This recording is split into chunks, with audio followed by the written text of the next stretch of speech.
You already know what a head is supposed to look like at your age. The new construction house, the truck in the driveway, the kitchen renovation posted in stages. But last Thursday, you drove to work in a silver 2015 Camry with a crack low on the passenger side of the windshield, and before you got out, you moved $415 into an account named Savings 2, and the whole thing took 9 seconds, and nobody saw. Here's the part nobody warns you about. The scoreboard everyone your age is playing on only counts what's visible. It was built to make the leased truck look like winning and the quiet transfer look like nothing, and it runs all day, every day, without asking your permission. Which means it has never once counted you. These are 7 signs you're quietly ahead of everyone your age. Sign 1, you know your real numbers. The email lands on a Sunday morning while the coffee is still too hot to drink. A renewal receipt for a streaming service you can't remember opening, $11.99. Thank you for your continued membership. A year ago, you would have deleted it without reading, the way you delete the others, the way everyone does. Instead, you set the mug down and open the spreadsheet, the plain one with the ugly formatting you built yourself on a rainy afternoon 3 years ago, and you scroll to the tab where every recurring charge in your life sits in a single column, dated, named, totaled. Your shoulders come down half an inch. The coffee gets a chance to cool. There was a version of you who didn't have this tab. That version paid for a gym for 14 months after the last visit and never noticed because $34 a month is engineered to be unnoticeable. That version wasn't lazy or foolish. That version was simply outnumbered. This is the thing nobody explains when they talk about budgeting. The money that leaves your life without permission was designed to leave that way. Small charges, spread across different cards, billed on different days of the month. Each one sized precisely to slide beneath your attention. Each renewal processed at 3 in the morning while you sleep. No single line ever feels like a decision. That's the whole design. The system doesn't need you to be careless. It only needs you to be busy, and everyone is busy. Currently, when Americans are asked to guess what they spend each month on subscriptions, the average guess is $86. When researchers sit them down and make them add it up line by line, the real number averages $219. You already know your number, not roughly, not within $100. Exactly. That's the whole difference, and it's bigger than it sounds, because you can't defend a border you've never seen. Your brother-in-law once caught the spreadsheet open on your laptop at Thanksgiving and laughed, not unkindly, at the idea of a grown adult tracking $11.99. You didn't explain it. You closed the laptop and refilled his glass because the explanation isn't about the $11.99 and never was. The spreadsheet is a floodlight in a house where money had been moving around in the dark for years, and once the light is on, it stays on, and the whole house behaves differently because of it. Some things sound smaller than they are, so on this particular Sunday, you cancel the forgotten service and one more beside it, $20, $3.98 a month back, and you update the column and you close the laptop before the coffee is finished. It doesn't feel like a win exactly. It feels like tightening a faucet that had been dripping in a room you rarely enter. Nothing marks the moment as significant. Nobody claps for this. But here's what the spreadsheet is actually for, and it was never the $23.98. Knowing where the money goes only matters because of what it protects, and what it protects is a single number most people have never met. Which raises a better question than any subscription audit. On the morning your paycheck lands, what happens in the first 24 hours? And who decided it would happen? Sign 2, the gap. The notification arrives on a Tuesday at 7:04 in the morning while you're standing in the kitchen waiting for the toast. Direct deposit received. The number is the same number it always is, and it produces the same small, familiar pressure behind the sternum because a paycheck is never just money. It's a question. Every dollar in it is about to be claimed by something, a bill, a habit, a version of you with a want. And the only real issue is whether you're the one doing the claiming or whether the claiming happens to you. Most people never see the claiming happen. The rent takes its share. The car takes its share. The card takes its quiet percentage. The weekend takes whatever it feels entitled to, and whatever survives the month is called savings, as if leftovers were a plan. It doesn't work that way. It has never worked that way for anyone. The people who get ahead quietly all share one boring structural feature, and it isn't income, and it isn't luck. There is a gap between what they earn and what they spend, and the gap is claimed first on payday before the month gets a vote. Currently, the average American keeps about 3 cents of every dollar of take-home pay. 3. You've been keeping closer to 15 month after month through birthdays and repairs and holidays quietly, automatically in the background of your life. Nobody sent you a certificate for that. There isn't one. There's just the gap sitting there, compounding while nobody watches. Later that same Tuesday, your phone announces that a newer version of itself exists. $1,099 available now. And for a moment, the wanting arrives right on schedule, warm and reasonable. Then you do the math you always do, the math that ruined advertising for you forever. At your wage, after tax, $1,099 is roughly 42 hours, a full week of your life plus a Saturday morning handed over for a slightly better camera on a phone that already works. Somewhere a marketing department is counting on you not to do that division. You look at the crack in your phone case and decide it's a texture, not a flaw. That evening, the group chat lights up. Kevin has posted 4 photos from a dealership lot, a truck gleaming under the string lights, exclamation points multiplying beneath it like a culture in a dish. You type a congratulations, and you mean it because it really is a beautiful truck. Then you confirm that Friday's transfer is scheduled, the same $415 as always, and you set the phone face down on the counter next to the cooling toast. Not restraint exactly. Restraint sounds like effort, like white knuckles, and this stopped being effort years ago. It's closer to gravity now, a direction things fall. And the strange part is that the wanting still shows up on schedule. It just doesn't get a seat at the table anymore. It stands in the doorway for a moment, and then it leaves. But a gap this size has a natural predator, and it isn't emergencies. Emergencies at least announce themselves. The thing that eats the gap arrives smiling, wearing your own name, telling you that you've earned it. So what happens to you now when the raise finally comes? Sign 3. Your raises stopped disappearing.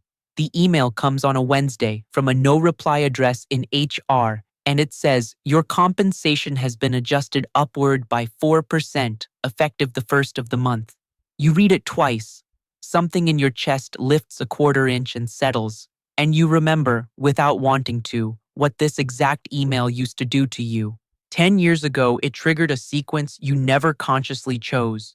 Within 6 weeks, the raise had translated itself into a better apartment, a better parking spot, a better tier of groceries, a handful of upgraded habits too small to name. None of it felt like spending. It felt like arriving. And by the time the translation finished, your account balances looked precisely as they had before, down to the same low-grade hum at the end of every month. The raise came in clean. It left dressed as a slightly better version of your life, and it never said goodbye. Here's what was actually happening, and it's worth saying plainly because nobody ever said it to you. New money arrives pre-spent. Your mind assigns it a job before the first adjusted paycheck lands, and the job is always an upgrade because an upgrade is how a raise proves to the world that it happened. A raise you can't see is a rumor. A truck is a fact, so the money converts itself into facts month after month, and the ceiling of your lifestyle rises exactly as fast as the floor of your income, and the space between them, the only space where wealth can actually live, never gets any bigger. Not because you were reckless, because that's the water everyone is swimming in, and water doesn't feel wet. At lunch on Thursday, Kevin walks you through the truck, a Silverado, dark blue, 22-inch wheels, $712 a month for 72 months, and he recites the terms like a box score he helped win. At his wage, that payment is 3.5 working days every single month before the truck has driven him anywhere. You don't say anything. You eat your sandwich and ask about the towing package because the grin hasn't left his face since the dealership. And it's a genuinely beautiful truck, and the payment stopped feeling like $712 before the first oil change. It just felt like Tuesday. Currently, a third of Americans carry more credit card debt than they hold in emergency savings. You had to think for a second, just now, to remember the last time you carried a balance at all. That pause, that blankness where the anxiety used to live, is worth more than the raise. So on Friday, you do the unphotogenic thing. You log in, you raise the automatic transfer by $260 a month, and you let the rest of the raise stay loose in checking, a small slackening of the belt because you're not a monk and never wanted to be one. The upgrade you bought was invisible. Nothing about your driveway announces it. Nothing about you announces it. Which points at the real trick underneath all of this, because willpower didn't move that $260. You never touched the money at all. Something else moved it. Something that never gets tired, never celebrates, never has a bad week. What exactly happens to money you never get the chance to hold? Sign 4. Your money moves without you. The phone lights up face down on the nightstand at 12:20 a.m. on a Thursday, one soft buzz against the wood. Transfer complete. You're half asleep, and by morning you won't remember the notification, and it will not matter, because the decision it executed was made once, years ago, by a calmer version of you at a kitchen table on an ordinary afternoon. That version read the fine print, set the date, clicked confirm. Every version of you since, the tired one, the tempted one, the one having a bad month, has simply been outvoted. This is the part nobody warns you about, the quiet unfairness of it. The people who look effortless with money are not stronger than everyone else. They aren't resisting more temptation, gritting through some daily test you keep failing. They've stopped holding daily elections entirely. You remember the afternoon you set it up, how underwhelming it was, a laptop, a confirmation screen, a date 2 Fridays out. It felt like nothing. It turned out to be the single highest paid 90 seconds of your working life, and you didn't even stand up when it was done. Willpower is a battery, and every trip past the checkout screen drains it a little, so they removed the checkout screen. The saving happens quietly, automatically, in the background of their lives, and the only skill involved was deciding once and then refusing to renegotiate with themselves. You've watched the other approach up close. In March, the market drops hard on a Friday, the kind of red day that makes the news apps push alerts with the word plunge in them. Marcus, who sits 2 desks over and earns noticeably more than you do, sells everything before lunch. He tells you about it in the elevator, talking fast, jacket over his arm, shoulders down for the first time all week. He's not wrong to want the exit. Everyone wants the exit when the floor is moving. You just built something that doesn't ask how you feel. Your Friday transfer fired at the bottom of the dip, bought more shares than usual with the same $415, and never mentioned it. You don't bring it up. Not then, not after. Currently, a third of Americans say their savings couldn't cover even 1 month of living expenses. Yours could cover 7, sitting in the account with the boring name, counted and unimpressive and there, earning its small interest in the dark. Nobody claps for this. There is no moment when a room finds out. There's just a number that keeps existing whether or not anyone looks at it. That weekend, you make one adjustment, the kind that takes 90 seconds and a password reset. You raise the automatic transfer by another $80 and close the tab before the confirmation email arrives. It doesn't feel like progress exactly. It feels like turning a thermostat 2 degrees and trusting the house to be warmer in an hour. But a system, however elegant, is only a theory about the future. A runway is hypothetical until something tries to land on it, and you've never actually watched yours take the weight. So what happens on the Thursday the weather finally comes? Not just for you, but for everyone in the building at once. Sign 5. The floor holds. The calendar invite appears on a Thursday morning with no agenda, no description, and a conference room too large for the list of names on it. You know before you sit down. Everyone knows. Restructuring, the word that means people, read aloud by a director whose voice has been sanded flat by legal review. Your position and 40 others, gone by the end of the month. There's a folder, blue sheet for questions, white sheet for signatures. Your chest does something small and urgent.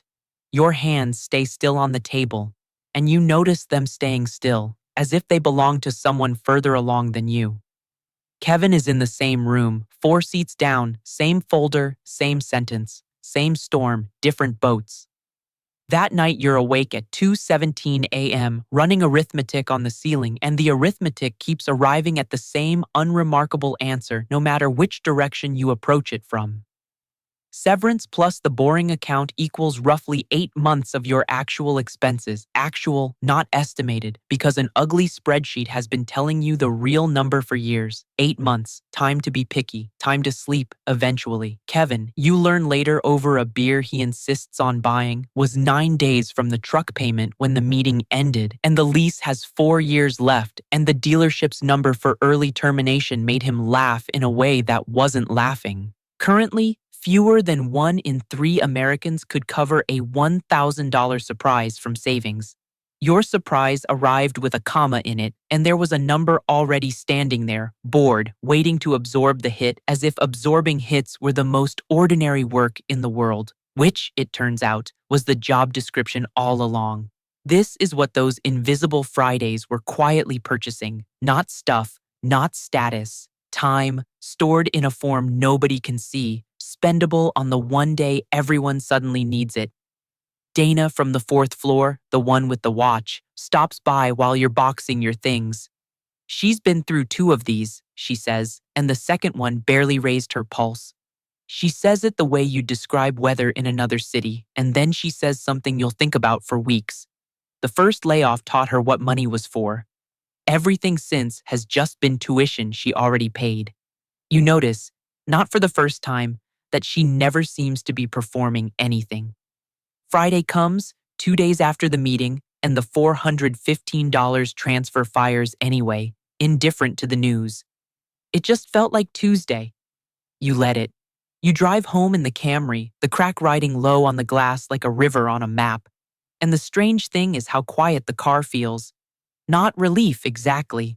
Something flatter and more load-bearing, like standing on a floor you built alone in the dark and learning with your full weight that it was level all along. But surviving the storm rearranges a question you'd been politely ignoring for years. If the money was never for showing, and now it's no longer for surviving, then the scoreboard out there, the visible one, the one with the trucks and the kitchens on it, who exactly is it for? Sign 6? Nobody knows. The cookout is on a Saturday at Marcus's place, the building with the gym on the 2nd floor, and a view he mentions twice before the burgers are off the grill. Kevin is there, landed on his feet at a competitor within 6 weeks, still has the truck, and he tells the layoff story like an action movie now, a thing that happened to a braver man. Marcus tells his version of the spring too, how he got out of the market before it got worse. It didn't get worse. It recovered inside 4 months while he waited in cash for a signal that never came, and something in his voice knows the math even as his mouth says the other thing. He's not wrong to want what he wants, either of them. The truck, the view, the feeling of having acted. You just want something different. You say nothing about the 8 months, the transfers, the account with the boring name. Out loud it would sound like bragging or like nothing at all, and it's neither. You refill your drink and let the conversation move on to playoff brackets, where it's happier anyway. The afternoon is warm. Here's the strange arithmetic of the visible scoreboard, the thing you can see clearly now from the far side of a layoff. It can only measure money at the moment it leaves. The truck, the view, the trip, the kitchen, every point on the board is an exit wound. Spending photographs beautifully. Keeping doesn't photograph at all, which is why the board has no column for it and never will. Currently, the median retirement account balance in this country sits around $44,000. You crossed that line a while ago, on an ordinary weekday between a meeting and a lunch, and told no one, and no one asked because there was nothing to see. Nobody claps for this. That used to bother you more than you ever admitted, some evenings more than others. It doesn't anymore, and the change happened so gradually you can't put a date on it. Late in the afternoon, you end up next to Dana by the drinks table. And the watch catches the light, the small blue stone in the crown, and something moves through you when you see it. Not envy exactly, just a quiet curiosity about what a thing like that costs a person in the full accounting. She catches you noticing. You'd assumed things about that watch once. She bought it 2 years ago, she says, in cash, the month her retirement number crossed the line a decade ahead of schedule. after 20 years of raising her contribution 1% every January.